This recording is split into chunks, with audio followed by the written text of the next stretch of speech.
Hello, my name is David Janoschka, and in the next 5 minutes I would like to talk about vector microscopy.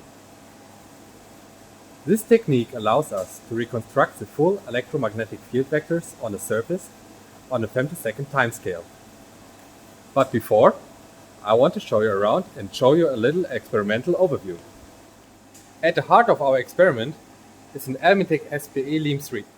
For our time-resolved experiment, we combine the microscope with the laser setup that's hidden behind this tent.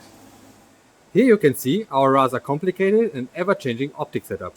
Right in front of me, you see our titanium sapphire oscillator with sub-15 femtosecond laser pulses at 800 nanometers. We want to perform a pump probe experiment and use an interferometer to create laser pulse pairs that are temporarily delayed with respect to each other. Our interferometer is actively phase stabilized and achieves sub-femtosecond accuracy. Our goal is the measurement of nano-optical electromagnetic fields of surface plasma polaritons, or short, SPPs. Time-resolved imaging of such SPPs has been possible for quite a few years now. Here is an example of our previous work, where you can see the plasmonic vortex rotating in time. How do we obtain a full reconstruction of the electromagnetic field from a movie like this? Let us first consider the surface plane. A pump laser pulse starts the SPP, and the signal that we obtain with a probe laser pulse partly depends on the scalar product of SPP and laser field vectors. By measuring two linearly independent projections, we can reconstruct the field vector in the surface plane.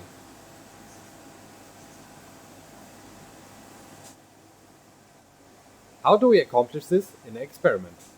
We added lambda half-wave plates to the two arms of the interferometer to be able to adjust the polarizations for pump pulse and probe pulse independently. With another lambda half-wave plate and a lambda quarter-wave plate behind the interferometer, we can freely select the desired polarizations. For the same pump polarization, we then perform each pump probe experiment twice, with different probe polarizations. Unfortunately, the story is a little more complicated. The PEEM images also contain photo emission from static and other dynamic backgrounds, and the desired signal is superposed to this background. Luckily, if we Fourier filter our data in time to the plasmon frequency and assume weak plasmon fields, we can extract a signal that is linearly proportional to the plasmon field strength. This is the signal we use for the reconstruction. Ideally, at this point, we know the electric field as projected into the surface plane. Based on charge neutrality, we can use Maxwell's diff E equals 0 to calculate the missing out-of-plane component from the already determined in-plane component.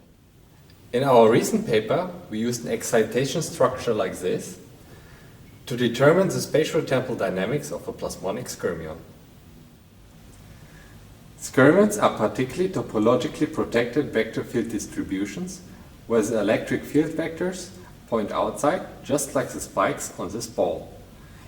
If one was to project the vectors from the sphere onto a surface plane, a skyrmion is what one would obtain. In a time-resolved experiment, we are able to image the skyrmion lattice dynamics as a function of time. We are now able to quantitatively study the topological properties of the field, like calculate the skyrmion number, which in this case is oscillating with 2.66 femtosecond. Sadly, our time is up already. For now, I would like to thank you for your attention and visiting my video poster.